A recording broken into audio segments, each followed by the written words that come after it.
माझं नावामध्ये प्रेझेंटेशन आहे.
Hello, good morning, sir.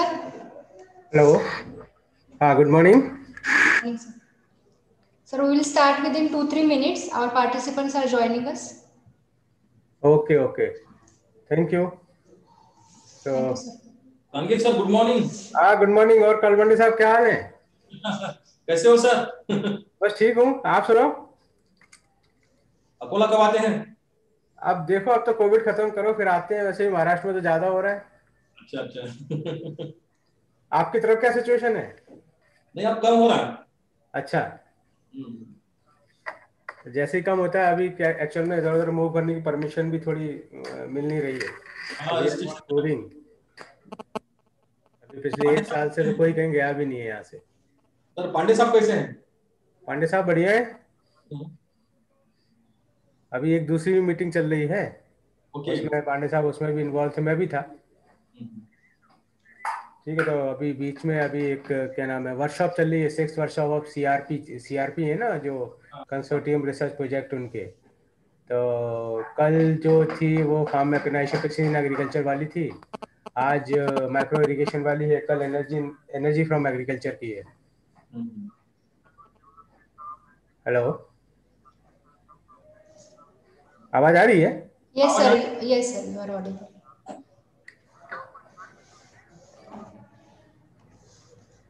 Okay, so almost 60 participants have joined now, so we'll start now.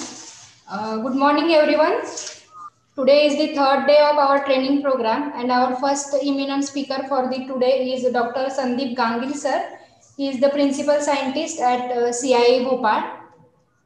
Now I request Dr. S.R. Kabande, sir, PI NAHEP, Dr. PDK Akola, to welcome Dr. Gangil, sir, at this virtual platform. So very good morning to all of you, all the participants and guest faculty, Dr. Gangil sir.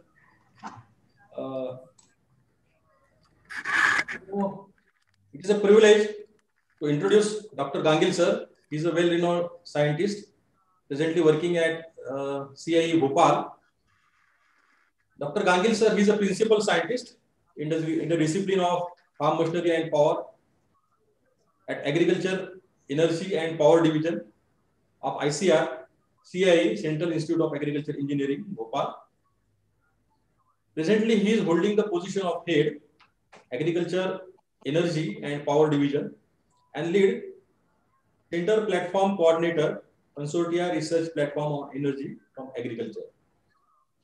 Dr. Gangil sir, he is a basically agriculture engineer, and he did his postgraduate in farm machinery and power from GBPUAT, Pantanagar. He did his doctoral studies, Doctor of Engineering, in Nanovision Technology at Shizuoka University, Japan, to find and use the nanolayers for energy and cost-efficient photonic devices. He has a very vast experience, more than 27 years of research and development in agriculture engineering, renewable energy, and nanotechnology. His research interests are in renewables, energetics, and fuel cell. And Dr. Gangil sir, he has executed more than 35 R&D projects covering international 5 and interinstitutional 6, and 8 projects are externally funded and supported. He has published many research papers in high-rated research journals, more than 10, 11 NAS rating he has published. He has received many awards, such as Distinguished Research in Bioenergy and Biofuel, RULA Award, World Research Council in January 2020. Then Blue Ribbon Award, Shizuoka University from Japan, Young Researcher. He has received 3 times this award, Young Researcher Award, 2005, 6, 6, 7, and 7, 8.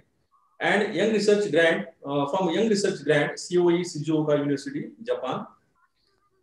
He is a FAO Fellow at AIT Bangkok, COE Fellow of the 21st Century Center of Excellence on Nanoscience, Japan. Then Global Top 20 status for 2 research papers. He is a key scientist article in Advances in Engineering. Award obtained as elsewhere reviewer recognition by Journal of Renewable Energy. Then University Merit Students of GP Panta, University of Agriculture and Technology, Pantanagar. Then he has received JRF from CSIR. Dr. Gangil sir, he is a member of International Advisory Committee on 2 international conferences in 2018 and 19.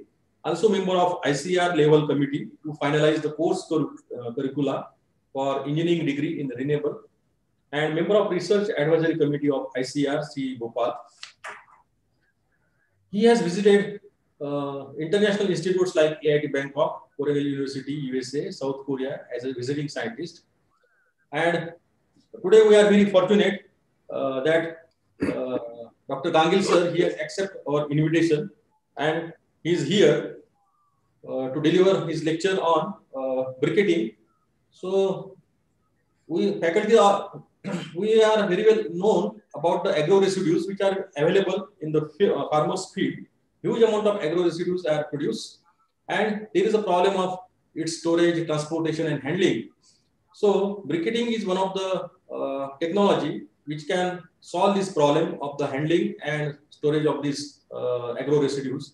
In our area, we know that soybean and cotton stocks are available in a very large amount, and most of the farmers, they burn these agro residues. So one of the technology, that is briquetting, can increase its value. Means value can be increased by using this briquetting technology, and additional benefit, the farmers will fetch the additional benefit by making its briquettes. So Gangil sir will enlighten on this topic of this briquetting technology, and he will discuss all the aspects of this briquetting technology. So welcome once again, sir, and thank you very much. And I request you, sir, to please start your deliberation. Thank you, sir. Thank you, Kalmandi ji. I think I am audible to all. So first of all, I would like to thank Dr. Kalwande and organizers of this particular e-training, for example, like Prasant and others, for inviting me to deliver a lecture on a briquetting, especially that is the technology that should be implemented at a large scale to deal with the problem of biomass or crop residue utilization. So I will now share my presentation. There are probably, I think, 90 participants in this one. So I'm just now sharing the presentation. So I think now presentation is visible to all. Is anybody can? Yes, sir. It is visible to us. Okay. So now we will discuss. We will directly come on a topic for which we have assembled here, and uh, the title of my talk that has been assigned to me is the biomass briquetting technology and practices and overview. I am Sandip Gangil. I am a principal scientist at FFP, as already been told by Dr. Kalwande. We are working here for basically the utilization of the crop residues. In energy research, particularly at present being done in NARS system. NARS system is in ICR also, plus the universities, state agriculture universities, because we have different divisions at different universities, centers. Those are working on a renewable energy, biomass energy, and there is a AICRP on EAAI, in which also we are working on a different type of systems, generating the combustors, generating the furnaces, developing the gasification system, developing the pyrolysis system. And our aim is to utilize the biomass in an effective manner. So basically, there should be, or there is a rather, I should say, the two themes of the research at present that all the researcher, all the scientists, those are following. One is the energy management in agriculture. How we can manage the energy in agriculture in a better way. What is the input in agriculture? Agriculture means not only the production agriculture. Agriculture means the production agriculture, processing, plus the livestock grazing sector like dairy and poultry, etc., in which how much energy is being consumed, what are the inputs, and then finally the domestic sector also. These all sector, energy in energy management and agriculture, we are discussing. And another separate thing, the second theme that all the scientists in NAR system, particularly working on a renewable energy, are working is alternate utilization of crop residues, alternate utilization of the biomass for energy generation plus value added product generation. So this is a theme which I am going to present today, is falling in the second research thrust of the nation at present, utilization of crop residues for energy generation and value added products. And biomass briquetting, probably this subject is known to many persons who will be attending this particular e-training. In this one, what we do basically, we want to basically make a compacted fuel, solid fuel. This basically technology generates the solid fuels. There are three types of fuels available. One is a solid fuel, another one is a liquid fuel, and another one is a gaseous fuel.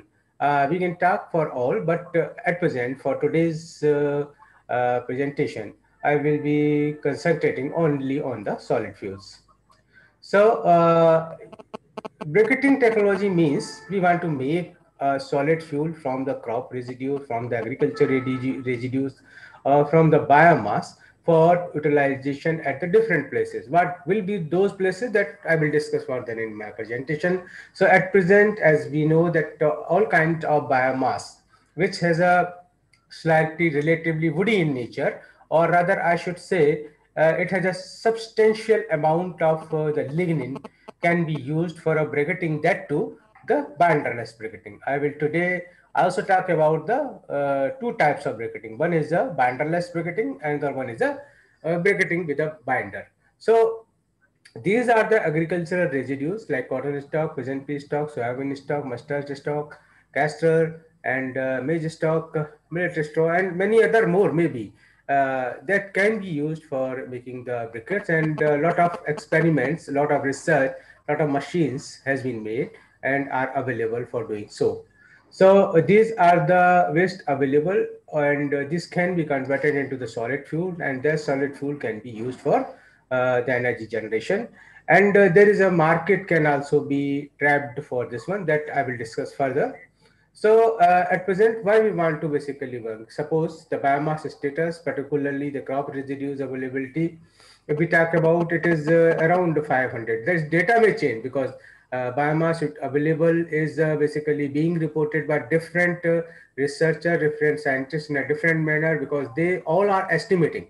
Nobody is measuring actually; they are just estimating. So each and every agency has its own data.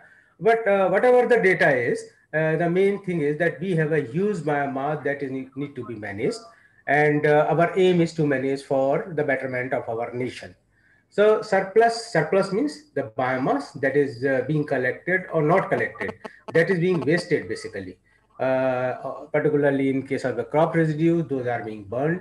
Is this much of quantity which has been given here? That is this much is the field burning, 98 to 132. This I have taken from one research paper from 2014. The data is more or less maybe changing now, but whatever the data is, but the fact is we have a lot of burning being done at a different places in country, especially in Punjab and Haryana. Because of that one, the Delhi was came under the high level of the pollution during the paddy harvesting, and because of that one, the crop residues management become a high level, not only the scientific area, but also the area which is being considered very severely by the government. And as you all know that there are two types of method. One is a in situ method, one is a ex situ method. In situ method has already been used at a Punjab and Haryana by giving the subsidies or by giving a lump sum amount, that means implementing a plan of 1,200 crores uh, for giving the happy seeder to cut the biomass there itself and to leave there. Uh, According to this one, that is a in situ. That means whatever biomass is being produced after harvesting, you just leave that in a field. But our aim is something different. My concept that I will discuss here, that in situ management, or there is another one which is ex situ. Ex situ means take out the material from the field and use for useful purposes. That we will discuss. One method is the briquetting. So all other biomass like that means this can also be used for briquetting also and for energy generation. Whatever it is, that means there is a huge biomass is available with us, and this huge biomass can be converted into the energy. Energy means it energy may be the thermal energy may be the electrical energy, and however that if we have a that means relatively uh, you can say one idea that how much power generation, how much we can have. So we can have that means like 16,000 megawatt generation from the biomass available with us that is being wasted at present. So that much of the capability, the potential that we have, that is untapped potential, and that we need to trap. And for that, there are many technologies available, and each technology basically requires a specific kind of knowledge, a specific kind of investment. One particular technology is a briquetting technology. So why we want to go for a briquetting technology? Because there is a biomass being burned at a different places. Particularly, this is a figure from Punjab, where the fields are burning, lot of smoke are coming. We need to reduce it. Obviously, that we all know, but what to do?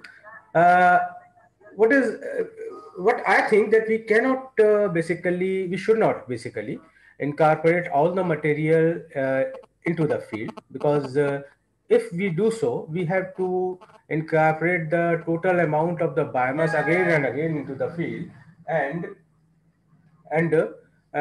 therefore the humus in a biomass, that means the field will increase.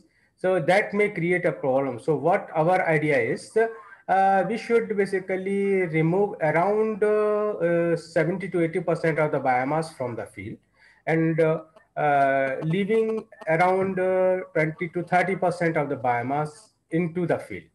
And what we will do, by taking the 60 to 70% of biomass, we will store it and we will use for different energy generation technologies, like the biomass based power plants, like the briquetting plants, like the biochar plant, like the biocrude generation. So these all are the things that we need to implement for solving the problem of crop residues in our country.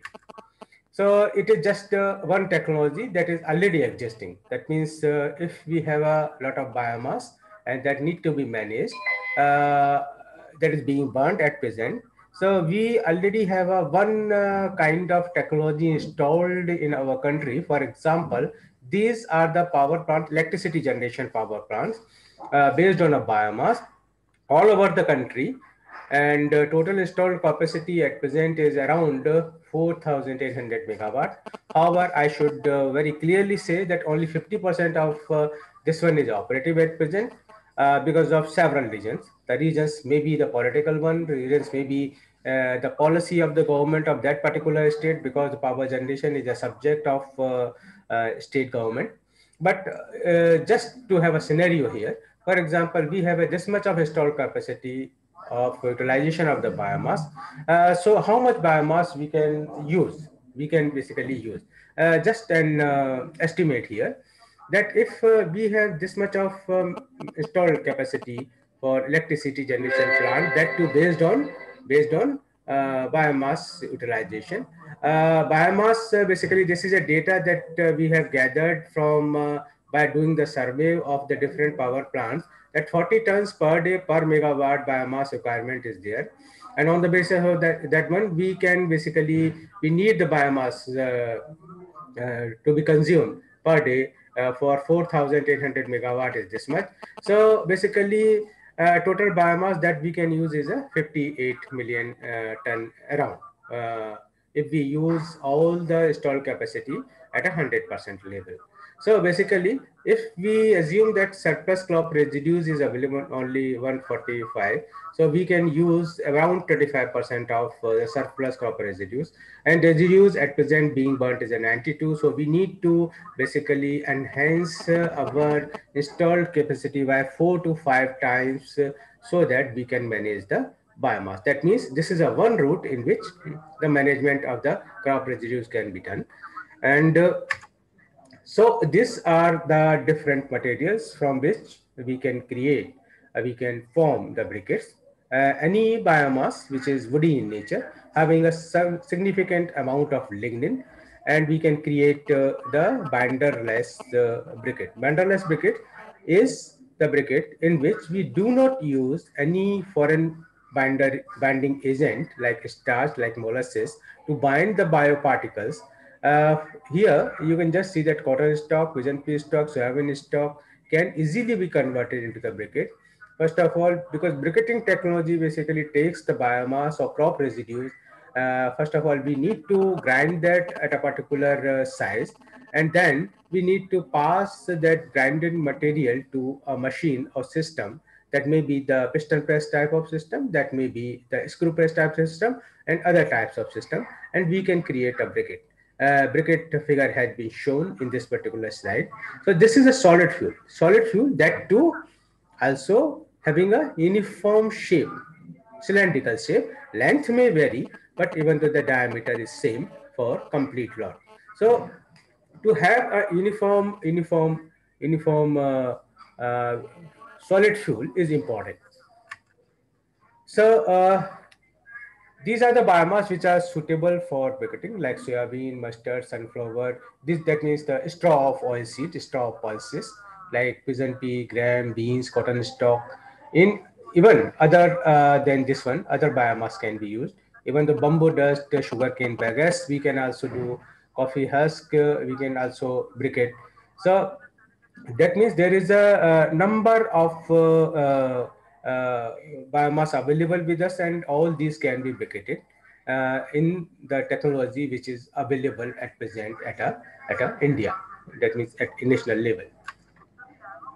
So till now we were talking about that means what is the biomass that can be briquetted. But there are few biomass, those are difficult to be briquetted, like the rice straw. Rice straw is difficult to briquette, though it can be briquetted. I will show you that the efforts has been made, and we have also done, PAU has also done, that this can be briquetted. But the main problem is that because it has a high amount of silica. So there are two problems. That utilization of that means the compactness of paddy straw briquette is relatively low, and for that we need to basically mix rice straw with like pigeon pea stock, like soybean straw, so to bring the strength in the briquette. The second problem is that if we make the briquette of rice straw, obviously it will have a high amount of silica. That means whenever we will use the briquette either in a furnace or in a gasifier or in a, that means anywhere, then the amount of ash generated will be very high. So there will be a problem, or you can say a new problem that will arise, that how to deal with the, that means around 3 to 4 times higher amount of ash being generated if we use the paddy straw based briquettes. So this is one problem. So, but the question is, before going to the briquetting, let me discuss here something about the biomass management, particularly paddy straw, because paddy straw is at present is being that we discussed a lot. Uh, for example, if we want to have the paddy straw briquetting, we need to collect it, because this is the same thing for all type of biomass, because we need to have a collection, we need to have a field level compaction, so that we can load into the our transportation devices like trucks and trolleys, and then we need to bring it to the locations where it is being briquetted or being used. So virtually there are several steps in which a biomass can be taken out from the field, transported from the field, being stored transiently also. That means in between the producing point, or in between the, that is producing, there will be a one producing point, there will be a utilization point, in which if there is a long lead distance, then we need to have a storage in between also, that is called the transient storage. So all these things are need to be considered very cautiously. Suppose for example, like here you can just see particularly uh, if the crop residues are available, we need to bale it. Particularly, this is a baling of the soybean stock that we did here, and you can just see that this type of that means systems, those we have, basically make does some amount of densification, and later on the baling are also you can just see round type of bales are also available, and these biomass are basically being collected for utilization of this biomass in a big power plant, 10 megawatt power plants or 20 megawatts power plants. Biomass power plants are not more than 20. Normally biomass based power plants are 10 megawatts power plants, because each biomass based power plant need to collect the biomaterial from a lot of that means from different places nearby, and that lead distance should be low enough. Low enough means around 30 to 40 kilometers.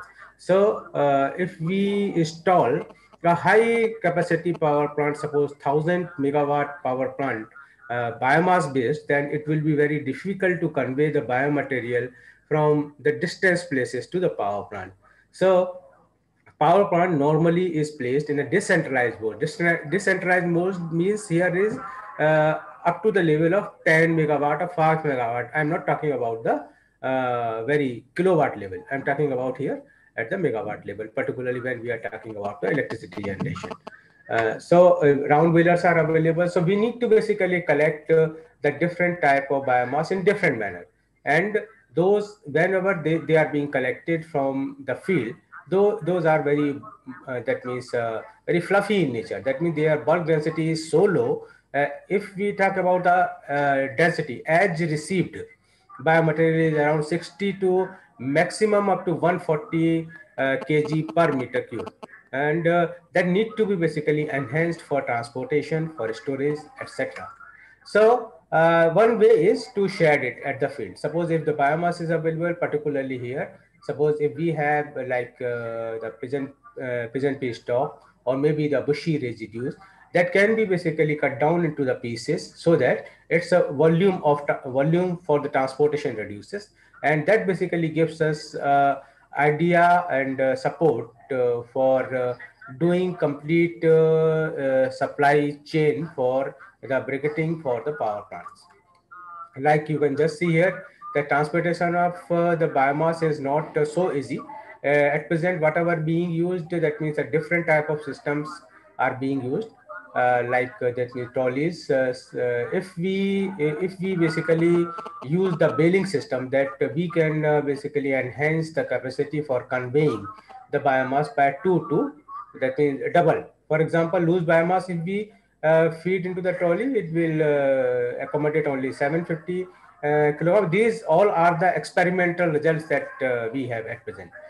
This I'm showing from one project which was NAIP based, NAIP funded project and operated at CI Bhopal, in which if we use the raw, that means the loose biomass, we will be able to only convey transport 750 kg in a one trolley, whereas if we make the bale, then we can basically convey the double and maybe more than that. So here is even the cost of conveying, because it all depends, that means it all affects at least the production cost of the briquette also later on when we will use this biomass for briquetting. So you can just see here, that means what is the collection cost, what is the transportation cost. It basically differs by the different intervention. If we use the combined harvested straw and manual collection, obviously we will have that means transportation cost differently, and for the different distances. For example, 8 kilometer lead distances, obviously suppose for example as given here, if we want to have a combined harvested straw plus baling operation, then if we are collecting the biomass for 8 kilometer lead distance, we will have the cost of 18. Whereas if it is to be collected, that means baled plus transportation, all these things. Suppose if we need to collect from 40 kilometers, then we need to pay 32 rupees. Uh, per quintal. So this is something different scenario that we need to consider whenever we are planning any installation of any biomass based utility. Biomass based utility means whether it is a briquetting plant, also maybe the power generation plant. So now coming to the briquettes. Briquettes are basically two types. One is briquettes with we can make a briquette with binder. That means we will use some external material, and those briquettes are normally having a size. This is a very, that means a very thumb rule type of a statement here, that the briquette with binder is from 10 to 30 size, whereas without binder, because we want to create a large size briquette, then normally without binder is above 30. And another thing is also that we can also create the char, that means the char, you all may be knowing, the char can be created using the pyrolysis of the biomaterials, so that the carbon content in the char increases, and that is basically a good fuel as far as the cooking is concerned, as far as that can replace the coal also, particularly bituminous coal. So char-based briquettes can be created. That is also 20 to 30 millimeter. This is a basically one classification on the basis of the size of this one. But later on in my presentation, we will see some other classification also by which we can differentiate two types of different type of briquettes. Now, let us see here, particularly in biomass management system, what is the densification level that we can obtain? For example, if we use a stationary baler or baler, we can have a density level, that means enhancement of the density of received crop residue in the field can be enhanced up to the 300 to 400 kg per meter cube. And if we do the briquetting again, then we can basically change or increase the density of the biomass, that means the briquette, up to 1000 to 1200 kg meter cube. And that is a very important one, because if we want to store the biomaterial, if we want to convey the biomaterial, this densification is important, and which basically gives us a lot of benefits also that I will discuss further. So there are basically at present mainly two types of system. One is a piston press type system, in which a piston is there, a ram is there, and that is basically pushing the biomaterial into a die. That is a die punch type of technology. There are some hydraulic presses also available, and there is another technology which is also being used commercialized at present, which is a screw press type of system. There are many others also, like roll press type of system, pelletizing systems, although low pressure or manual presses are available. And all these can create the briquette. We call it, that means some densification if we are using, we normally takes that these are the briquette, or the maybe some person says the pellets also. But let us, that means broadly say that briquetting technology, briquetting systems are divided in two types. One is a ram and die and punch type of technology, and another one is a screw press technology. For example, like here, the topmost figure is a screw press system, whereas there is a one screw, and the biomass is fed from the top. The screw moves, and as the screw moves, the biomaterial moves towards the die. Die is basically opening. That means uh, from where the material comes out. That means the biomaterial is pressed and being extruded as a brick.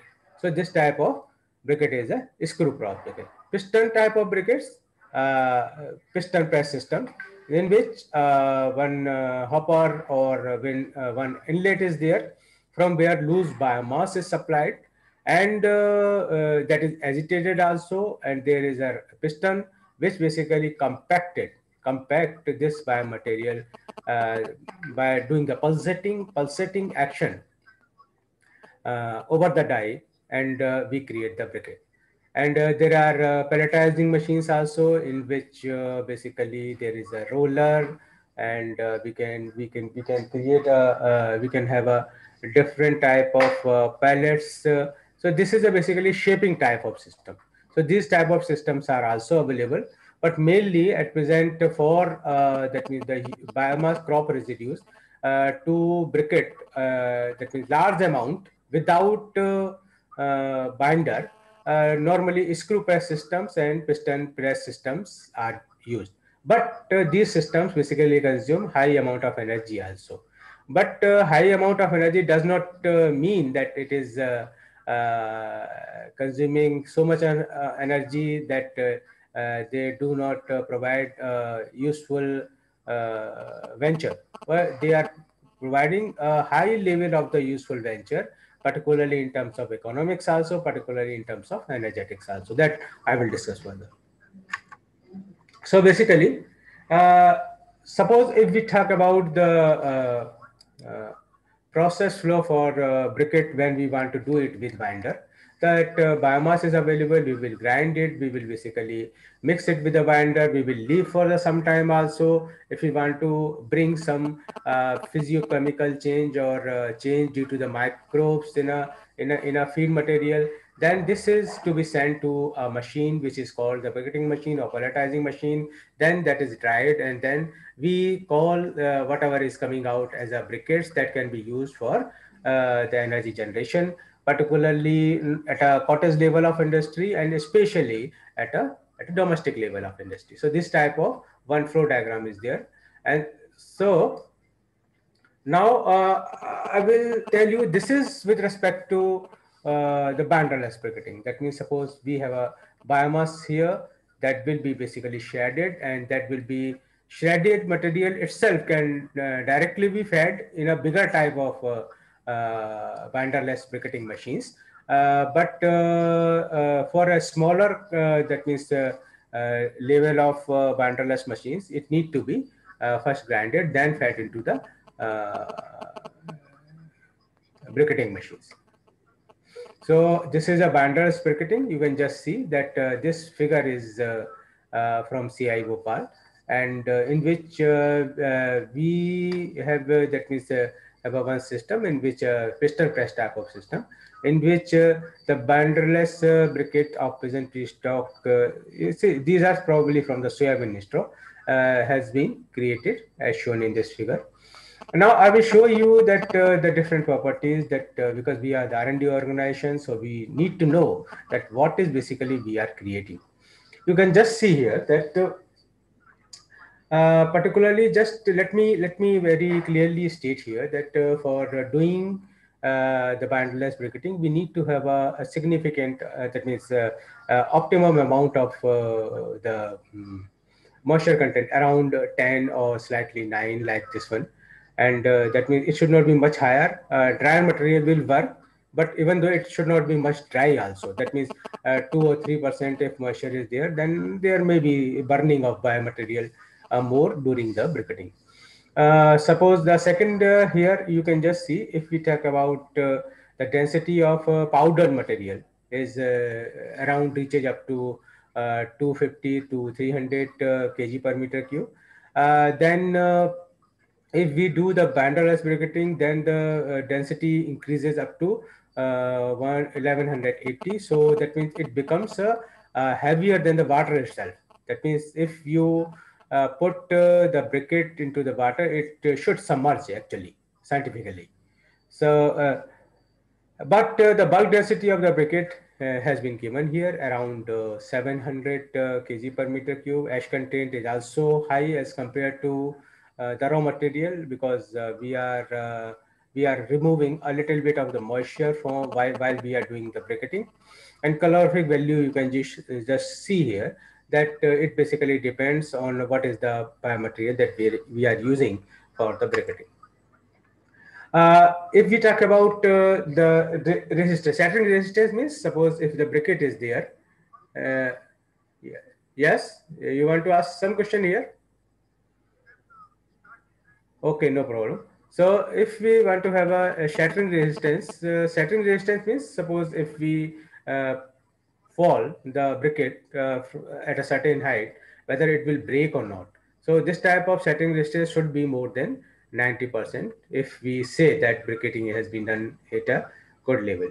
Here is, that means we can also do an analysis on a UTM. UTM, I think you universal testing machine, and in which we can obtain basically these are our data. We found that the briquettes are very good in taking the compressive strength. As these all are the scientific characterization of the briquette. Now, if we have used this particular briquette for using in a furnace for combustion, or maybe for gasification, then before that we need to understand whether there will not be any breezing or any clogging inside the furnace. For that, we need to determine few important aspects, which are: what is the ash fusion temperature, what is the deformation temperature. This is one experiment that is basically known that means if somebody knows about how to determine the ash fusion as deformation temperature, he could understand that if as the melting point temperature should be high enough, and on the basis of that, the gasification system and the furnaces are designed. So, in case of the briquettes, you can just see back. In case of the briquette, here I think probably in this table the fusion temperature is not given. So, the extrusion temperature should be sufficient enough so that we can use those briquettes appropriately for getting the thermal energy. You can just see here that how a briquette is being compared with a hardwood, that with the wood that we are normally using for furnaces for gasification. And if we talk about the briquette, whether they how where they stand. For example, pigeon pea briquette and soybean briquette we made, and we compared its element analysis with hardwood, that was subabul wood or what we call that Procifera jurifera, probably, as far as I remember.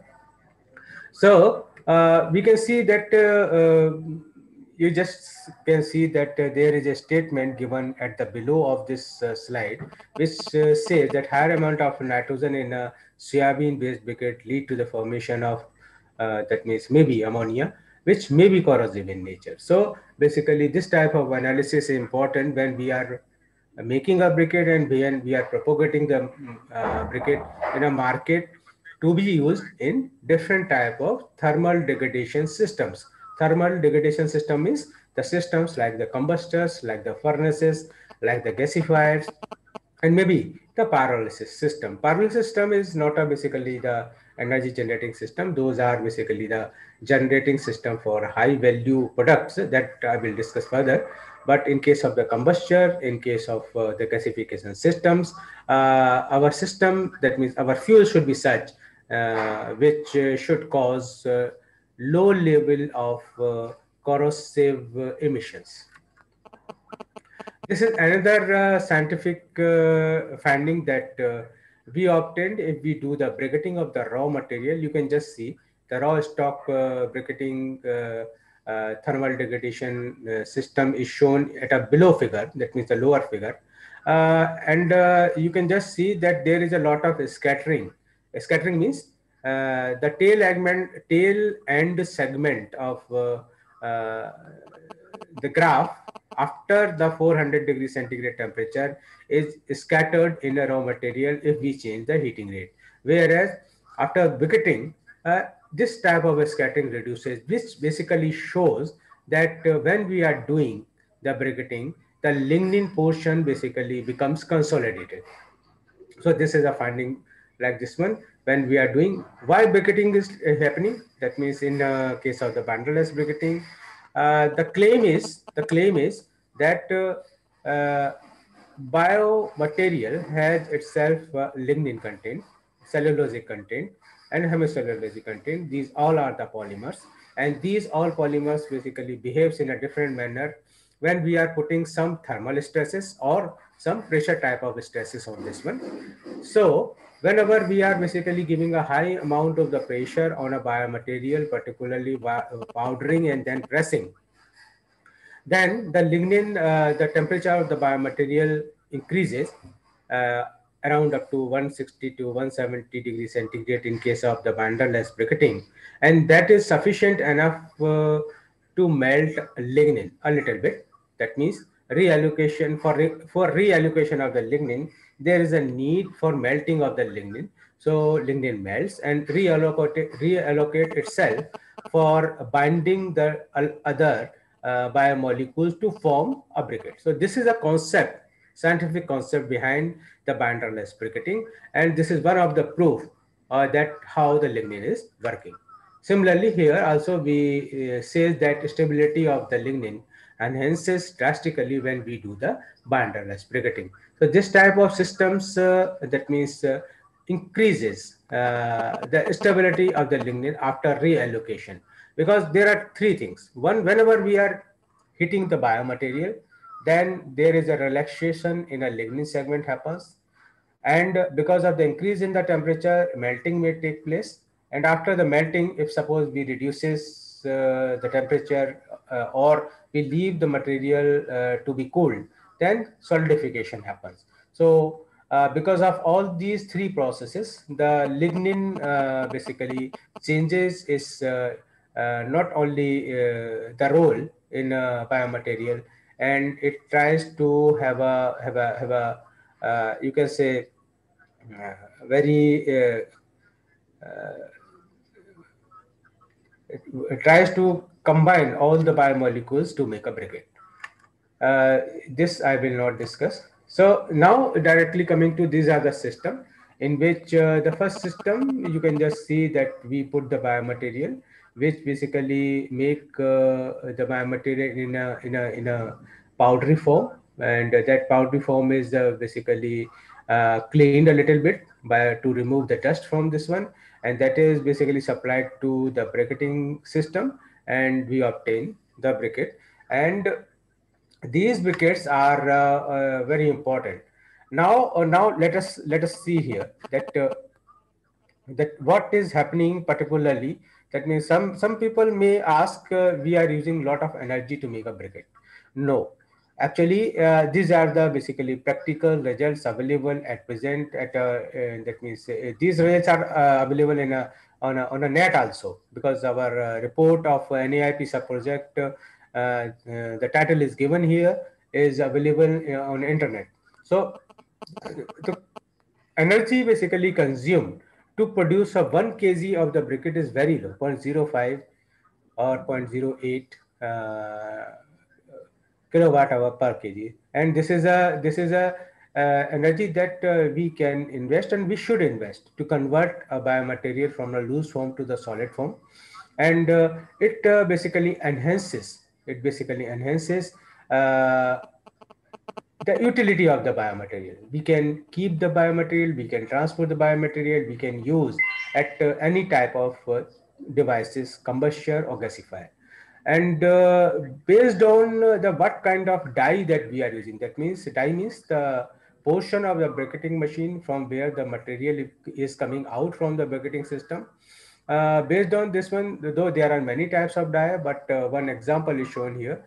That is what is the power requirement. Whenever, that means if we reduce obviously the dye on a same piston press system, obviously the requirement of the power will increase, because we need to basically press the material in a smaller hole, so the power requirement increases. That's why in case of the industry level of uses, they normally use bigger type of dies. Bigger dies means 90 dies, uh, and in 90 dies there is no need to basically powder the material also. They can also chop the material, and then they can directly use the biomaterial for briquetting. So briquetting at present is being used in industry level a lot. That means there are a lot of boilers are available. If you go to industrial place, boilers available, they are using the raw material, and raw material as a wood chip, and some also using the coal also. But many a times coal supply is problematic to them, also costly to them, and they need to take the license for that. So the people are basically trying to take the benefit of briquetting technology by hiring the briquette manufacturer. They can supply to them, and we have already seen, particularly in Punjab, that we have visited one that chips plant, that potato chips that Pepsi make, and they have a bun boiler for that plant was at Khanna, I think, probably, as far as I remember. And they have a boiler, and for that they use the biomass. But because they got some problem, so they shifted to the briquetting system. For that, they hired one supplier of the briquette. That person basically makes a briquette and supply to them. So the briquette are being used at present in different, you can say, different industries at a different proportions. So this is another use of the briquettes, that we have done it, and we have shown that suppose we have a crop residues, that we will take the crop residues in a hammer mill, and so it will become powdery in nature, and after that we will use the briquetting machine. At briquetting machine, briquette will be produced, and that will be basically put in a gasifier. This is a round-up gasifier shown here for generation of syngas or producer gas. and that producer gas is cleaned in a 3 or 4 filters to clean the tar, and then it is sent to the generating set, which is basically generating the electricity. And you can see at the top of the right, you can just see a lot of that means the resistive loading has been given on this term. This is basically the experimental system that we have demonstrated at CI Bhopal. And the similar system has already been installed in a village which is nearly around at 40 kilometer from CI Bhopal in a village called Mana. And from there, that electricity was being used to operate 50 HP, 250 HP. Motors of the filter plant from where the supply for water supply of the complete Raisen district was being delivered. So that has been done. So this briquette can also be used for generating generating for generating uh, the electricity. Now coming to this particular system, in which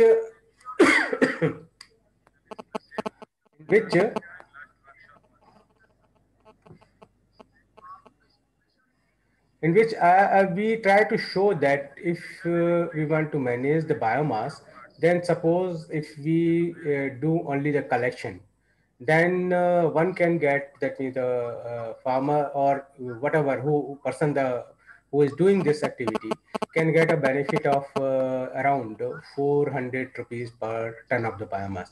Whereas if we do the collection plus briquetting, then he can basically do uh, the benefit, he can get the benefit of 1500 per ton. And if we use the collection, that means collect the biomaterial, then briquette it, and then make a power generation, then he can have a benefit of around 2000 rupees per ton of the biomass he will process. So basically, this is a profitable venture, but not that much profitable also. That means it is a good one, but not the excellent one. Because suppose, let us see here, the third one opportunity, a complete system that we have installed, and we are basically creating, suppose taking the 2000 ton per ton ton, you can just say benefit to us in a 1 hectare. How much quantity that we can produce of the crop residues?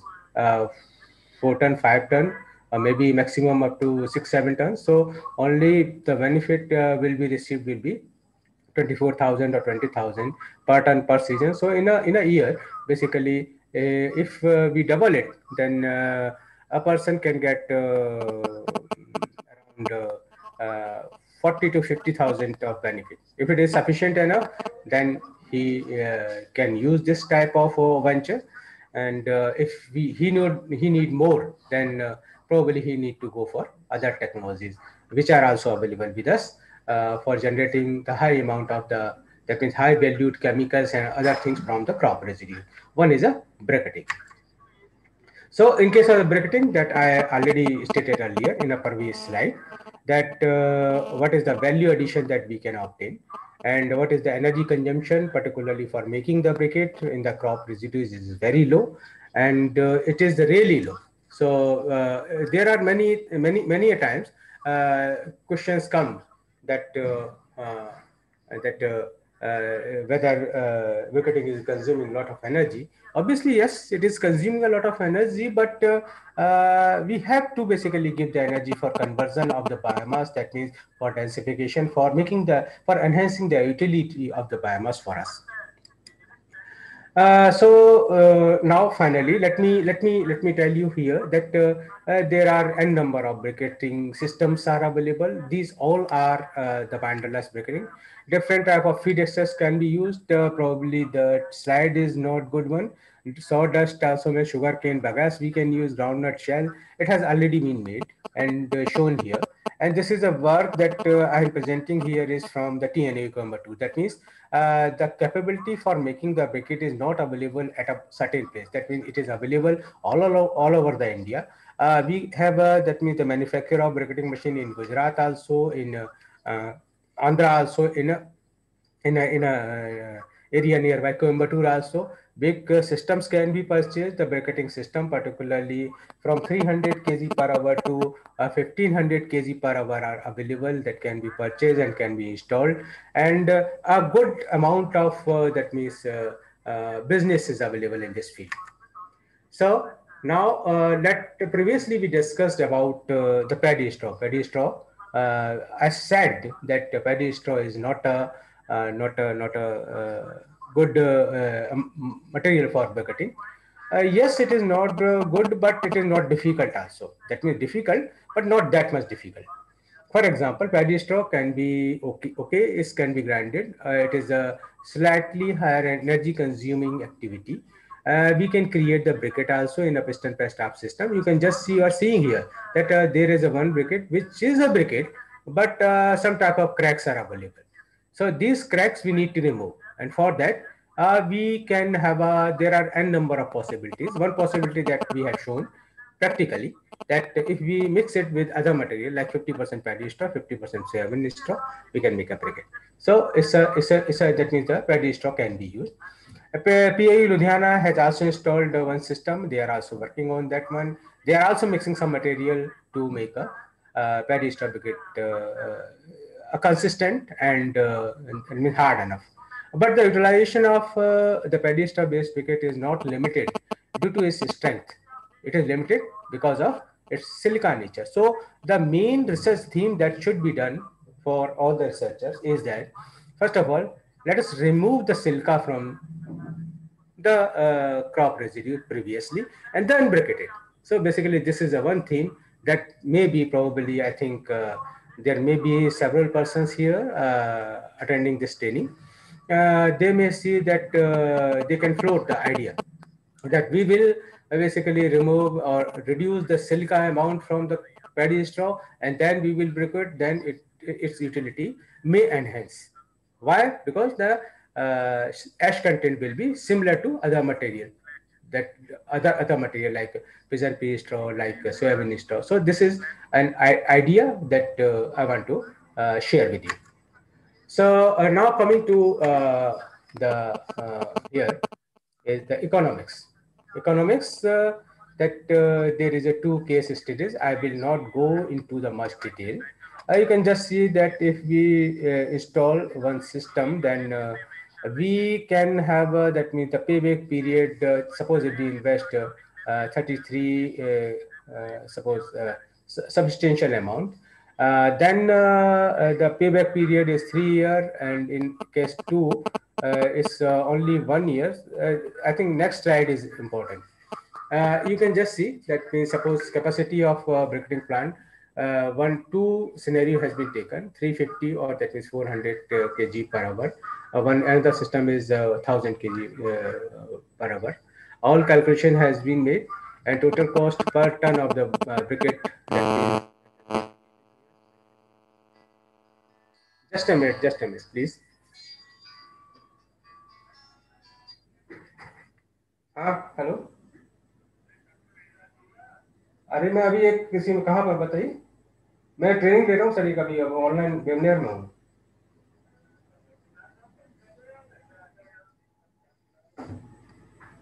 So in case of the 1000 briquetting plant, two scenario has been compared here. The total cost of producing the briquette has is shown here, like 2.7 rupees per kg, 2.5 rupees per kg. The sale price of the briquette at present in the market that we have in a Mandi Deep at Bhopal is around 4 to 5 rupees per kg. So there is a net saving of 2.5 rupees per kg of the briquette. Here is the scenario that has been shown. That has been shown here. That has been shown here is that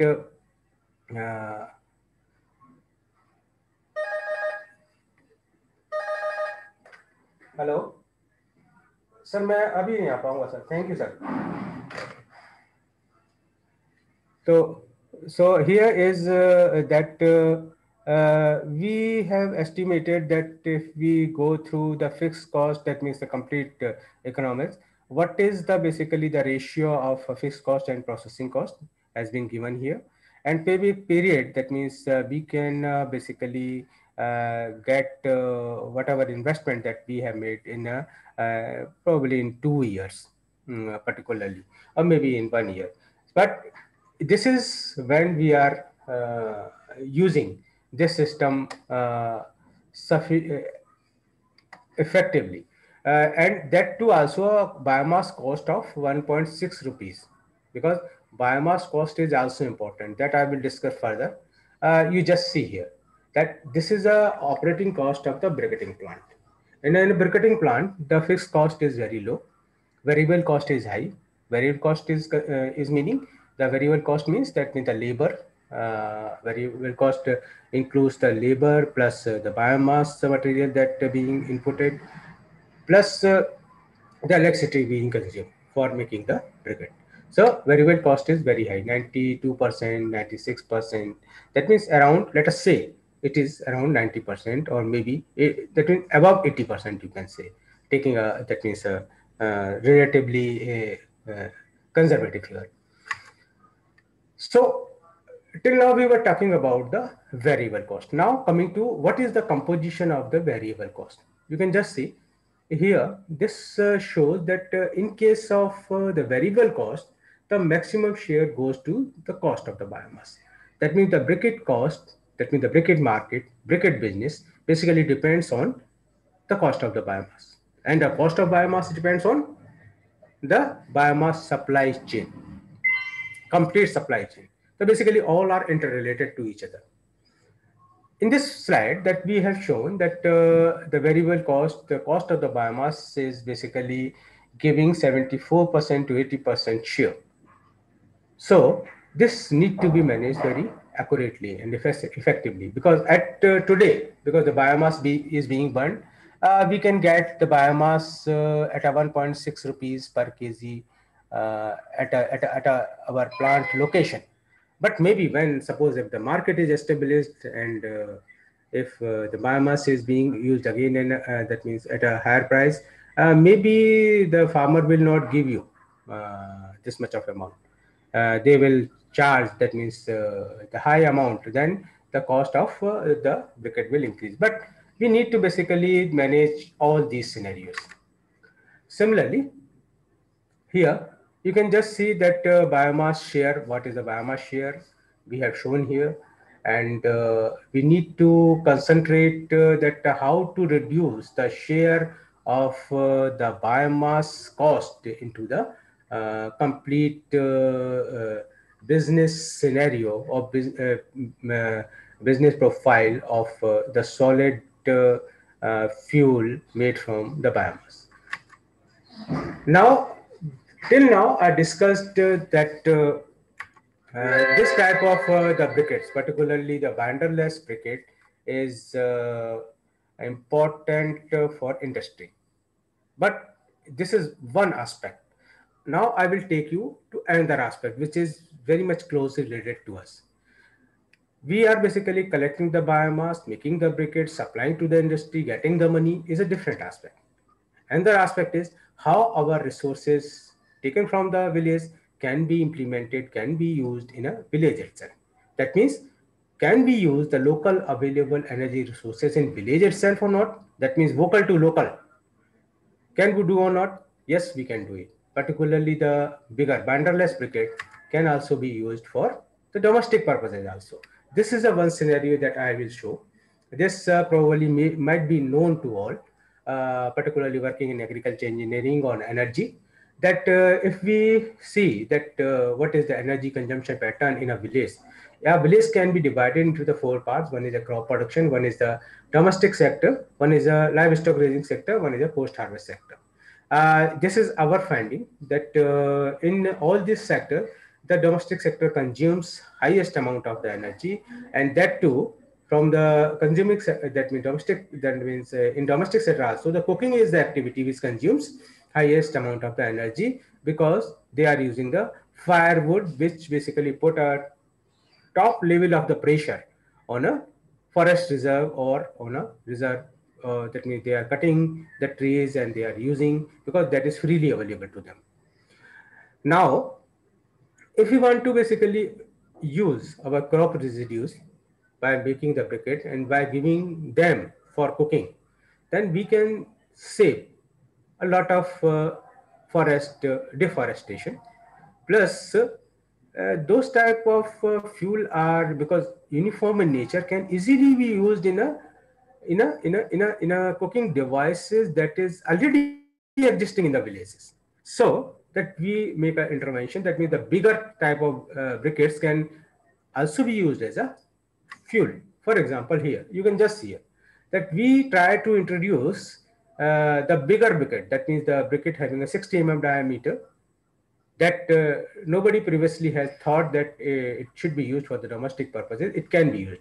It can easily be used. That we have introduced in the village, villagers have used it, and they appreciate it like anything. And their response was very good.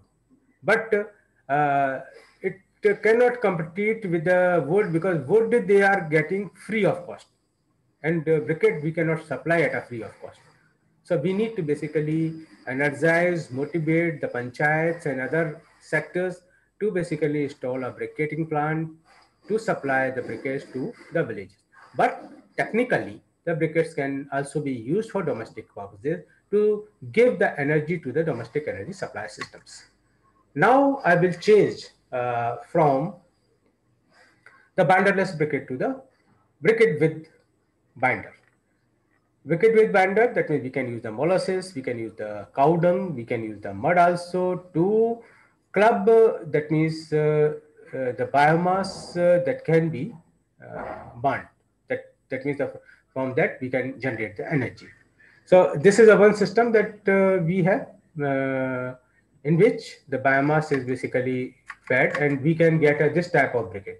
That means we will have the biomass that will be sized, then the size will be reduced, and uh, that size will be basically uh, uh, left mixed with for example, like here the rice straw was taken, we mixed it up with the soybean straw, then dung, cow dung was briquette, and the ratio is given here. And the system that I showed earlier in a previous slide, it has been passed through that. We have made this type of briquettes, and this type of briquettes are available. And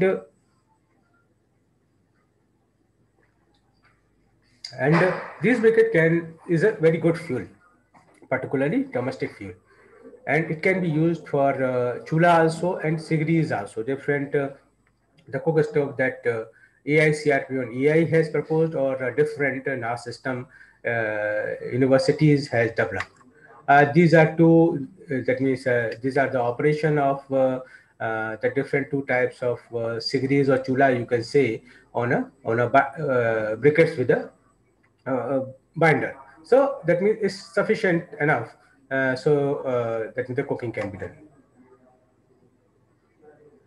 So now this is another system. This is the same system, but we have basically clubbed with the tractor, so it can be operated.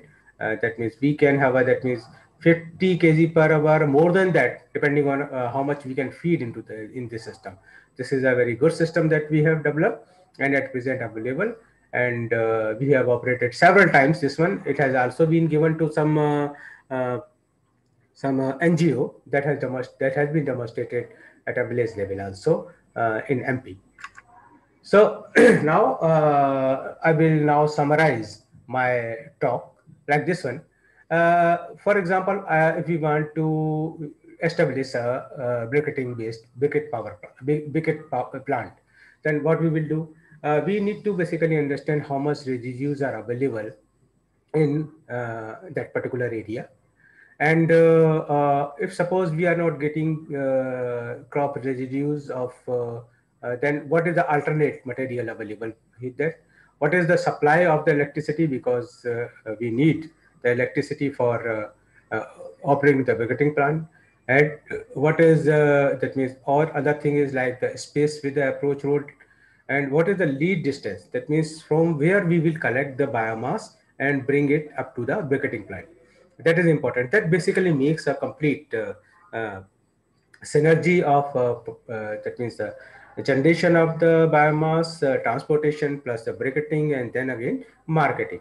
And what is the our target group? That means we should have a, that means if I want to establish a briquetting plant, that I should previously know that what is my target group, whether it is an industry, whether it is a farmers. So I need to know. So everything, that means it will make a complete proposal, complete what we call it as a PPB. That means complete plan for conducting the business. So what are the machines basically needed? It is basically normal information. Obviously, a briquetting plant that is already commercially available. We need to have a weighing machine. That means because when we will receive a huge amount of the biomaterial to be briquetted, we need to basically measure that how much material that we are getting. So we need to have a weighing machine, or that what is that we call it in Hindi as a dharm kata. We need to measure conveyor and loading of the lorry, how we will do fire safety system that we need to install in that area, in that plant also, because when the biomass is available, there is a lot of chances of burning. Maybe anything may happen, so we need to consider. Along with this one, suppose if we do not, we need to have a shedding machine, grinding machine, drying unit, and tractor with trailers, straw conveying machine also, to basically support the farmers or supplier for supply. Where it can be used, it can be used, obviously you can just see here boilers that is available at paper mills, sugar mills, uh, dyeing houses, leather lamination industries, food processing industries. I discussed one scenario of food processing industries of making potato chips, that they are using the boiler, and now they are using the briquettes, oil extraction units, and also the furnace and foundries, bricks kilns, and for other things also like residential and commercial heatings. So these all are the applications where the briquettes are being used and can be used. So we need to basically consider all these things when, if we want to plan a business, particularly in briquetting field. Now, what is the benefit of this technology? Obviously, it creates the employment. It gives the sufficient amount of income who is doing so. And we are basically getting a uniform size and quality fuel from the biomass that we are burning at present. And if suppose this type of systems are coming up, several systems, so obviously it will need a microfinancing or finance. So that means the finance sector will also be benefited. And as far as environmental benefit is concerned, obviously it is a carbon neutral fuel because it is coming from the biomass. And obviously, when we are talking about the carbon neutral fuel, there will be reduction in emissions. So this type of benefits is available with this technology. If we talk about the impact of the technology in quantitative terms, it is just a calculation that we did in an AIP project. If suppose one install 1,500 kg per hour system, then he produces a 20 ton briquette per day. Then what is the benefit? The benefits is they generate the employment for collection, this much of amount, 8,000 to 9,000 man days, and all other things has been given. Direct man days are 16,000 man days they can create. And reduction in burning of the area will be around 6,000 hectare. This is a calculation based on the how much lead distance of the collection of the biomass is available. So basically there will be the reduction in the CO2. Now, finally, let me conclude this one, that crop residues based briquette technology has a market potential. And there are two types of systems at present available. That means ram and die type of system, and one is a screw type of system. And entrepreneurs has already established this type of technology, and this is a venture which is profitable in nature, but one need to be very, that means cautious when he is starting. He need to basically consider all the aspects, all the things that I discussed in this one. And also this is the system which basically try to use our biomass in an effective manner. So this is one thing that is important. Now let me finally conclude. This is the last slide that suppose actually I was discussing since beginning of my presentation that we want to utilize the biomass. So what is the benefit of the utilization of the biomass in a purposeful purpose if we use any technology? Suppose if we recover 40 to 60% of the crop residues from the field, that is around 40 to 60 million ton per year, and that convert either in a briquette or maybe in a char or maybe somewhere else, then we will totally reduce the CO2 emission by 37 million ton per year. And that is basically equivalent to basically having a 25 crores of the trees. So basically this is a basically huge support to our country, for our nation, for our environment. And for example, like the lower figure snapshot that I have added, which is from I think MP government, Harit Urja, Behtar Urja. So this is a very important thing. We need to basically use it, and biomass is also one of the Harit Urja, and that we should promote it, and all the that means the business can be installed. And there are many persons who has already installed the business. We already know around 4 and 5 persons here. They have installed their own briquetting plant and supplying the briquettes to the industries. So thank you very much. Now I will basically unshare our my presentation, so we can have a discussion now. So maybe how to unshare this? Just a minute. Yeah, I think two participants has raised their hands. So maybe we Uh, can have Thank you, sir. Okay, thank you, sir. Topic is open for the discussion now, and participants can raise their hand for their questions, or you can put your question in the chat box also. So some participants are raising hand. First, I request Mr. Dhananjay Kadam to ask his question. yes. Unmute yourself, and you can speak. Hello. Yes, sir. You are audible. Hello. Am I audible, ma'am? Yes, Yes, yes. yes, you are audible. First of all, I would like to congratulate Dr. He have given very nice presentation on this crucial topic. My question is that is there possible to use rice husk as a raw material for preparing these briquettes, or is there any problem like rice straw, like high ash content of rice straw? Is it possible to use rice husk? Rice husk is probably because they also have a high amount, because I don't know what is the silica content in rice husk. Do you know that? No, no, sir, I don't know. Okay, Because rice in our region, because in somebody Balaghat somebody district, told me, because as far as I remember, rice husk can be briquetted, but what is the quantity of silica that at present I don't remember. But if it is having low amount of the silica, that it can be easily briquetted, no problem.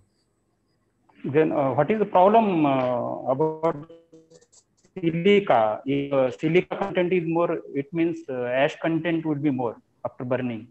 Obviously. Okay, okay, okay. Suppose in a power plant, suppose for example, like there is a consumption of 400 tons per day. Let us assume. Let us take an example. In a power plant of 10 megawatt.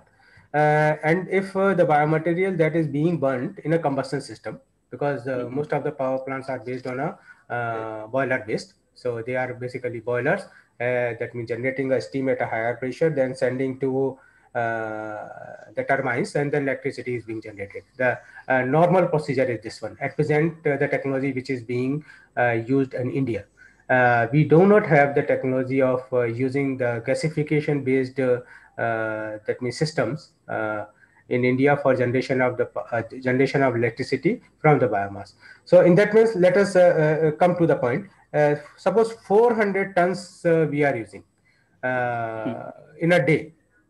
Then if suppose the biomaterial is suppose present P stock, that means the briquette from the present P stock, then present P stock has a low amount of silica, like maybe maximum 2% to maybe 5%. So how much will be the production of that, mean 400 to, that means a 2 ton per day, like this one. if suppose we are consuming 4. But if the same thing is replaced by suppose the rice straw based briquettes, rice straw has a 10, 15, or maybe the 15% is normal ash content. So how much ash quantity that we will receive? We will receive the ash quantity of previously in case of present P we were receiving 2 tons, but in that case, in this case, we will receive uh, 5 times. Yes, 10 to 12 tons per day. How we will use that and when because the system, that means the design of the system that is prevalent at present in a burner, that means the what is the furnaces available, they cannot accommodate that type of huge amount of ash. They need to basically open, because have you ever seen that means a power plant operating furnace based, Dr. Kadam? Okay, Yeah. No, sir. I have not seen. So that But means sir, in our region, in a day they are operating, and at the that means end of the day, maybe I think 1 day or 2 day, they just open a that means a lower port available beneath the furnace, and then the ash is coming out. Okay. sir, But I am asking this question because, sir, actually, in our Balaghat district of Madhya Pradesh, we have more than 60 rice mill in a single district, more than 60 rice mill, and they have a lot of plenty of biomass as a rice husk. So can we use this rice husk rice as husk a... can directly be used for a power plant. That need not to be briquetted actually. Okay. There is a you are talking about the Balaghat. We have visited to one power plant available at Gatarwada. Yes, sir. That plant is actually not working. Why it is not working? That is a different problem, because they have some issues with the government. But when they were working, they were using the rice straw directly. Rice husk directly. It can There be is no directly need using to, furnace. there is no need to briquette it, Okay, sir. because that is a very small material in nature. What is the size of rice husk? Rice husk is, that means for sending the biomaterial into the power plant, even in case of the that is thermal power plants, the coal is being, that means powdered first in a particle size of 2 to 5 mm, and then it is being fed. Similarly, if the rice husk is available, if it is a lower size, it can directly be sent. There is no need to briquette. But in case of the paddy straw, because it is not available in a powder form, and we need to basically convey from a long distance, that we need to, briquetting is just to basically make a densification, and for making for storage plus for transporting easy. Okay, thank you, sir. Now I request Thank you, Dr. sir. A.K. Rupnar, sir, to ask his question. Thank you very much, sir, for your very elaborative presentation covering all the aspects of biomass briquetting, which can be a significant solution for handling the huge volumes of crop residues in our India. So my question is it feasible to briquette or densify the sugarcane trash that is left over after the harvesting of sugarcane? Yes. So, Yes, anything can be briquetted, no problem. But it should have a moisture content of around at 8 to 10%, and normally that means as a thumb rule, it should have a if you want to have a briquette without binder, that means binderless, then it should have a lignin of around at 10 to 12 or maximum up to 15%. If it is available, then any biomass can be briquetted. sir, but here I am from Maharashtra, and in Maharashtra, especially from western region of western Maharashtra, it is popularly known for its sugarcane production. It is a sugarcane belt. But what happens here? Most of the farmers, after the harvesting of sugarcane, most of the farmers they burn the trash on their field. So it is causing a pollution problem. So that's why I'm asking you. I have visited one of. You are saying is correct. Your question and concern in also that means very good in our national perspective. We should use it, but actually I don't know what is the constituent of that material. You are telling. Quantity is okay, but it is not necessary. What is, do you know what is the constituent? That means what is the physical constituent of that material? As you said that lignin is a important content of the So any that means, biomass. do you have any, and that means a little bit idea? That means It, somehow just the sugarcane trash, generally the leaves contain generally about 21% of lignin content if it and is 5% of ash. 20%, then obviously it can be briquetted, no problem. If it is a 21%, because I don't know. Swati, hello. Yes, Swati, yes, sir. Yes, sir. Yes. I interrupt. I have another meeting. So Yes, sir. please you continue, sir. Thank you very much, Gandhi sir. Thank you, sir. Thank you. For a nice presentation. We will discuss later on, sir. So Okay. thank you very much for your presentation. Okay, And thank you. Okay, thank you, sir. Okay. तो रूपनाथ जी क्या है कि वो तो उस material के ऊपर क्योंकि डिपेंड करेगा, और ऐसा जरूरी नहीं है, मतलब it is not necessary that we will divert all the material to the briquetting. Okay, thank you, sir. Thank you, sir. Now I request Dr. V.V. Bhavsar, sir, to ask his question. Sir अभी भेज दूंगा, अभी एक मैं meeting में हूँ, lunch के बाद सर भेज दूंगा, लंच के बाद, ठीक है? हाँ, yes sir. Good evening, sir. Sir, is it possible to prepare big size briquette for the boilers and furnaces? Yes. Actually, the binderless briquetting is the technology which has been given for this purpose only. 90 mm briquettes, even 90 mm briquette is a common that is to be used for boilers.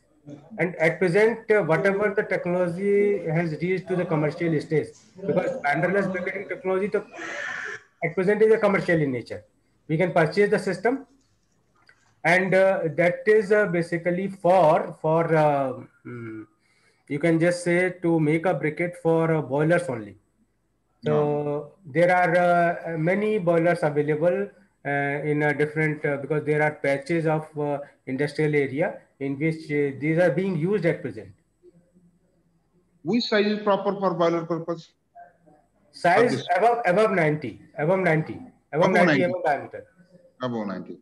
So instead of promoting for cooking purpose, promote for the boilers and furnace purpose, sir. That is already promoted.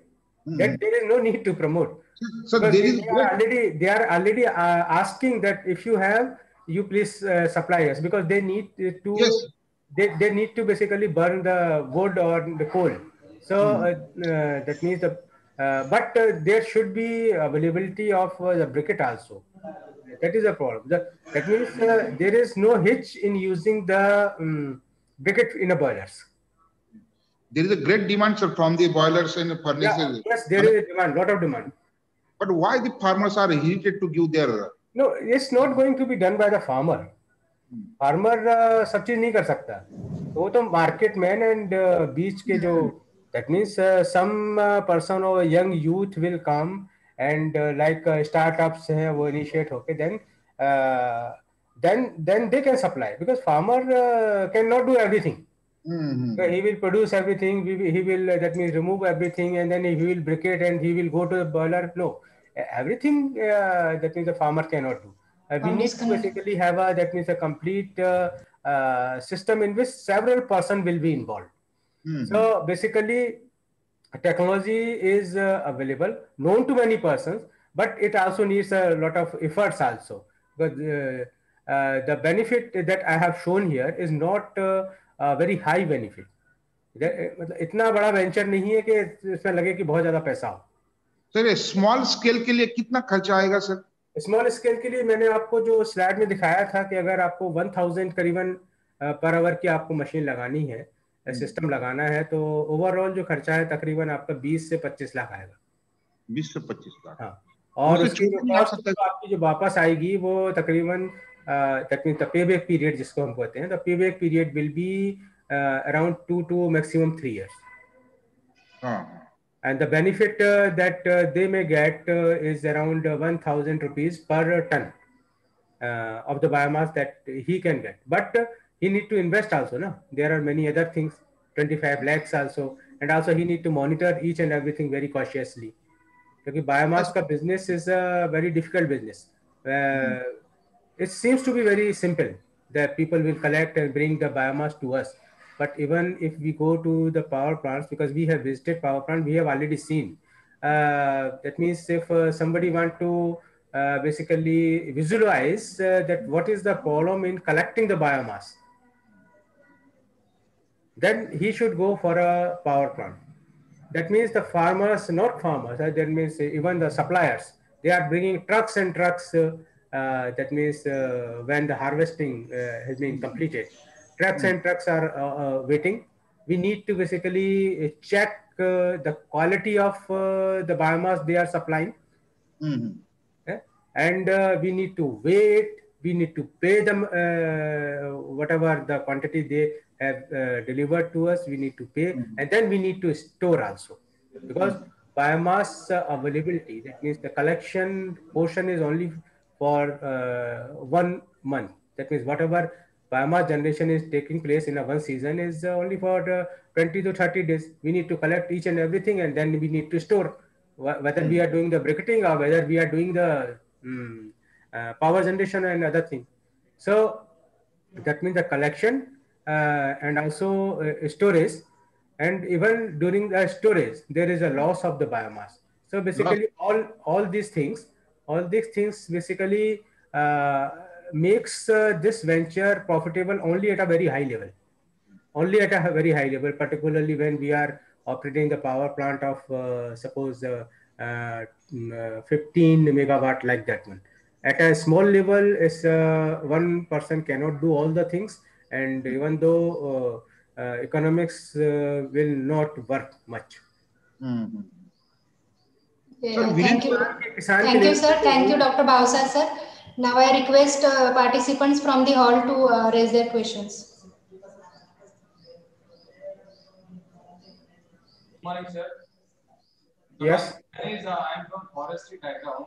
So, what is the potential of utilization of tree waste, like leaf litter or twigs, for preparation of briquette, and how to identify the research gaps in that particular sector? नहीं, आपकी आवाज clear नहीं आ रही है. May be अगर I think Swati has listened to it. You can also narrate what is the question. Please repeat question, sir. Okay. What is the potential of utilization of tree waste, like leaf litter or twigs, for preparation of briquette making, and how to identify the research gaps in that sector?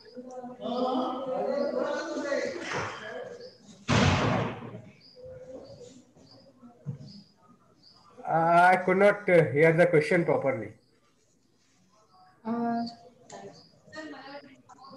What is the utilization portion of which type of waste? Which type of waste? Waste. What is the potential of utilization of tree waste, like twigs or leaf litter, for preparation of briquette making, and how to identify the research gaps in that sector? He is asking what is the potential for briquetting from the tree waste and what is the research gap in that sector. Okay, tree waste. Okay. So if we talk about the tree waste, particularly the branches, which is woody in nature, can easily be briquetted. So there is no problem in that one. But as far as the leafy material is concerned, that means the leaves portion is concerned, leaves, if it is dry, that means dry up to, that means like paper level, that means it should be dry enough. Then it can be briquetted. Otherwise, green cannot be briquetted. Because the green leaves should be routed to the, if we talk about the energy generation, then it should be routed to the, that means the methanation route, because it has a high moisture content. And as far as the research gap is concerned, if it is in case of the briquetting, particularly banderless briquetting, research is to be done for that means for enhancing and reducing the energy consumption during the briquetting, and that can be done by changing the dye. Because let me very clearly say, at present whatever technology available in the market is has been designed for wood, that means for sawdust, लकड़ी के बुरादे के लिए design की गई. And whatever that means many a times we need to basically modify our dyes a little bit. At CI Bhopal, we previously we were not able to briquette pigeon pea straw and soybean straw, so we changed the dye a little bit. That means the little changes has been made to increase the pressure in the dye. The taperness of the dye was changed, and because of that one, the we were able to basically briquette the crop residues 100%. So in case of the tree waste, the branches and also the stem type of the material, there is no problem. But in case of the leaves, obviously we need to dry very cautiously in that one, and it is better to basically give the leaves portion to the biomethanation or some other route. So this is my summation to say in this one. Yeah, thank you, sir. Any other question?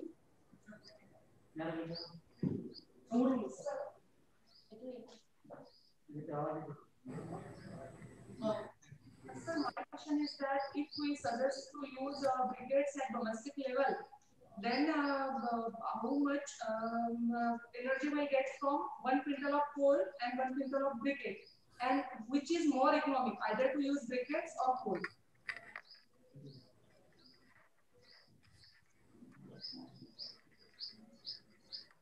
Can you repeat the question? Ma'am, please repeat your question. Sir, in domestic level, if we just a moment, please. Just wait. I will put I think headphone. So maybe. Okay, ma'am. Now you can ask. Yeah.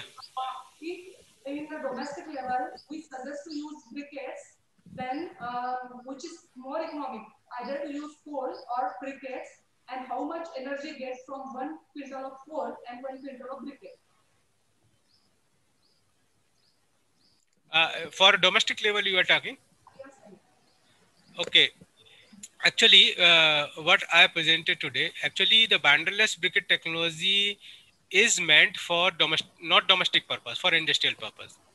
But if we are talking about the domestic, that means the energy supply for the domestic system. Yes. In that case, there is. I'm not comparing here that. I think there is some. Please mute others so we can have a discussion. So it's not a question that what we want to use. It's question that we want to use the crop residues. At present, coal is if we talk about the coal is also having several varieties: bituminous coal, low level of the coal, high level of the coal. Its cost is also varying. For example, coal is the cost of the coal is varying from I think 10 rupees to 40 rupees also. Whereas if we talk about the briquette cost that I will say will be if the biomass is available at 1 rupees per kg, then briquette cost will be only around 2.5 or 3 rupees. So economically, briquette will be better. As far as the energy is concerned, obviously, if because the coal heating value is changing depending on what kind of coal it is. But normally, if you talk about the normal level of the coal that is available in the market has a slightly higher value of the calorific value as compared to the briquette. So we need to use around 1.2 to 1.25 kg of the briquette to replace 1 kg of the coal. But the target here is not for the coal. Basically, target is for basically dealing with the, that means use of the firewood, because the farmers at present basically goes here and there in the village, and whatever they collect the firewood free of cost, they are trying to use it. And because this habit is going on, so many a times they also are cutting the forest available with in the villages also. So that basically gives basically you can say a deforestation impact because of getting the firewood for cooking. So what I said here, that briquetting technology is good one to utilize the local available, because we, from where we will collect the crop residues, we will also collect the crop residues from the village itself. But what at present they are doing, they are burning it. So instead of burning, can be converted into the briquette and give to them, so that they can use for the cooking itself. When they will use for the cooking itself, obviously they will reduce the use of the coal and firewood. So there will be the reduction in on a forest. That means pressure on a reduction of the pressure on the forest, and also there will be saving in the in terms of coal. So this is the basically the concept behind it.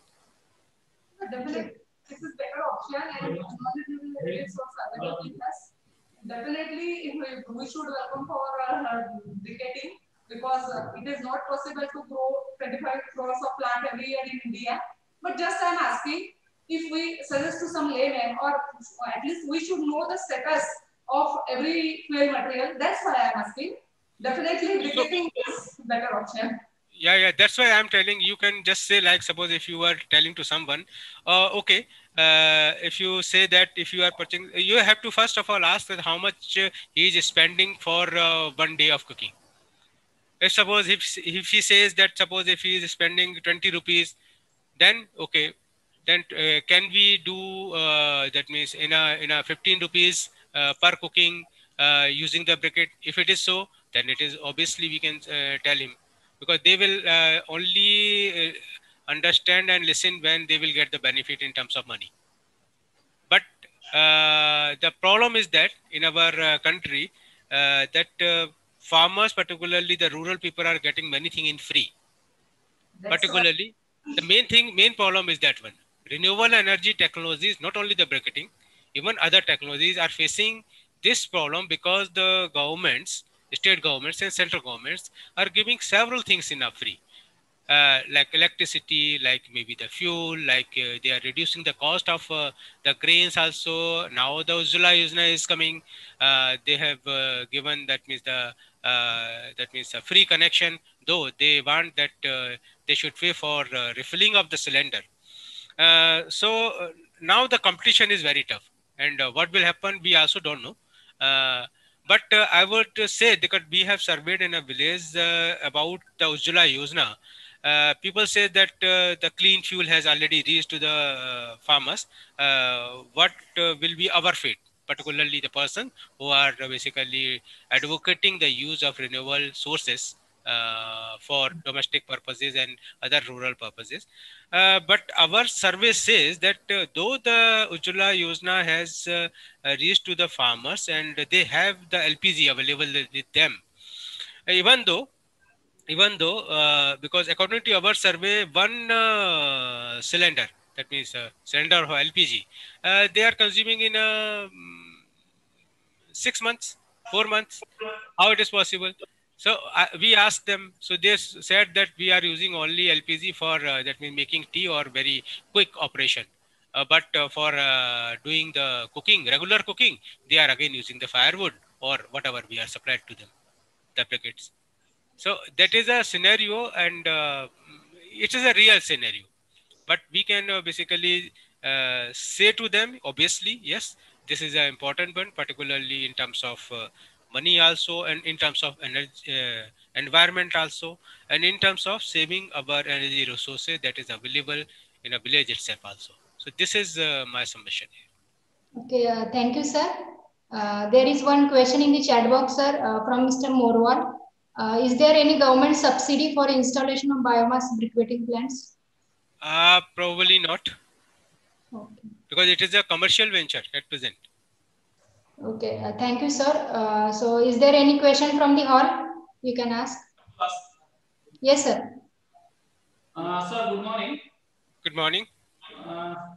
Sir, I am S.W. Chaudhary from Forestry College, Akola. I want to ask two questions. One is that is there any possibility of using the ash which is coming out after utilization of briquettes? For example, bricks making or for using it is in the agriculture lands, agriculture crops. And my second question is how to integrate this briquette making technology or as a business with agroforestry practices for enhancing the income generation of farmers. Can you guide us on this? It's basically it can directly be, that means, clubbed with the agroforestry, particularly income generation. Uh, that means whatever waste material at present is being that means thrown or is being burned can be converted into the fuel, and that can be sold particularly to the industry. So they can get, for example, like 1 to 2 rupees benefit per kg of the briquette. So that is a benefit that can be implemented not for the crop residues. It can also be used for agroforestry, because in from agroforestry that I have shown, we have also used that means the briquetting of lantana camara. Lantana camara is a weed available in a forest. So that is a woody type of bushy type of plant, and that contains a significant amount of the lignin, and that is basically to be removed from the forest because it is creating problem, particularly in MP. So that type of use with agroforestry we can do. The second question was, I think, could you repeat then your first question probably? Sir, is there any possibility of using the ash which is coming out after utilization of briquettes, for example, bricks making or for agriculture purposes, agricultural land purposes? Yes, there is a option to make a that means that technology is perfect, but the problem is regarding the quantum, because when we are using those briquette in power plants, that means a huge amount of ash is coming.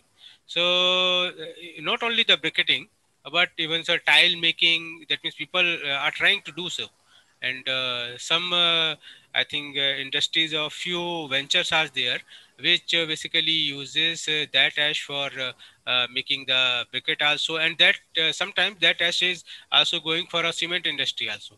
So that is already going on, because if you go for power plant, that means generation, particularly at a higher level, their technology is much higher than what we think, because they have already gathered, for example, like we are talking about the pollution many a times, but according to the rules, prevailing rules available in our country itself, no power plant can be installed without giving all thoughts and all the technologies for reducing the emissions from that boiler. So, but we think that the emissions will be coming, but they are trying to tap all the emissions. Similarly, uh, guidelines has been issued to the power plants that whatever fly ash they are using, they should basically convert. That means they should have a complete disposal system for that. Many of the power plants are doing so, and few of the power plants are not doing so. So that means a system already exists and being used at present. So that means particularly ash. Ash is being used in a that means briquette making, tiles making, and at other places also. So because when we are talking at a higher level, there are many technologies that has been taken directly from that means maybe the outside from our country, or we need not to basically think at when we are talking about megawatts level. Many things that we normally discuss, particularly when we are doing the research at a very lower level, because lower level is something different, higher level is something different. Their higher level means if they are talking about the 20 megawatt, 10 megawatt, then they will not matter that how much some losses are happening or not happening. It is nothing for them basically. So that means in your case particularly, you asked, both are possible, and both are basically doing. But the things is that how we think, that how we want to implement. That means whether we, because we will talk about only on the kilowatt level. So at a kilowatt level, obviously we cannot implement all the protocols for that means pollution free systems plus utilization of ash system. We cannot do, because we are talking here not here. That means in our system normally we talk about the kilowatt level. At kilowatt level nothing can be done. It's a very simple system. So technology wise is available and can be done, is being done. I should not say can be done, is being done at at a national level. Okay, sir. Thank you very much. Okay, thank you, sir. Is there any question from the online platform? Is there any participants who want to ask question? Yes, Jayashree Ugade ma'am, I can see you. If you want to ask any question.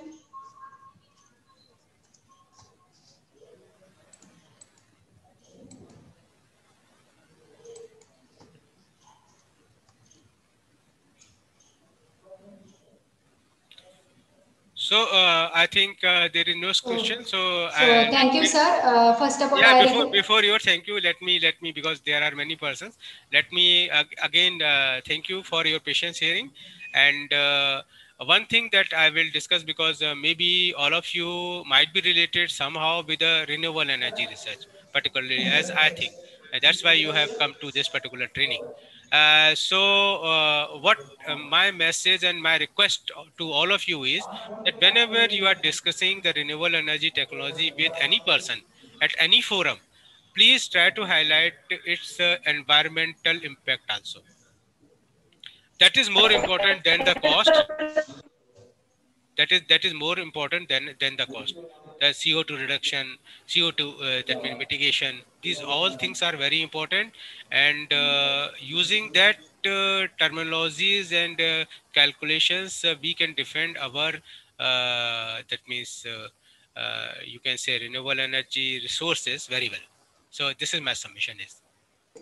So thank you. Okay, thank you, sir. First of all, I request participant from hall, any participant, to give feedback to the sir on behalf of all the participants, offline and online mode.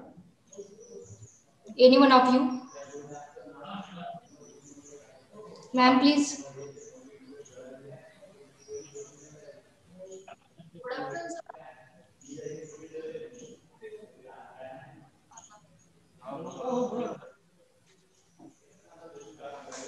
Yes, ma'am, you are audible. Please speak. On behalf of all offline and online participants, I am very much thankful for your informative and very nice presentation. And briquetting, this technology is we all know that it is pollution reducing, and it is also economical for all the farmers and the industries also. So thank you very much for your informative lecture. Thank you very much. Okay, thank you, ma'am. Thank you to all for listening me and for giving me the opportunity to share whatever I have with me. So, Thank you, sir. Thank you for joining with us as an eminent speaker. So, on behalf of the NHP Dr. PDKV Akola, I am very much thankful to you. You have given, sir, very nice presentation on the important topics like briquetting technology. Our participants are now aware about this technology, that how the briquettes can be prepared from the biomass and how it can be utilized for the benefit of the environment. Once again, thank you very much, sir. Participants are sending messages for appreciation messages for you in the chat box also. So once again, thank you, sir, for joining with us. Thank you very much. Thank you. Okay, sir. Thank you. You can leave the meeting now, sir. Okay, so thank you, everyone. Thank you, all the participants. So in the afternoon, we will start sharp at 3 o'clock. So all please stay connected and stay online.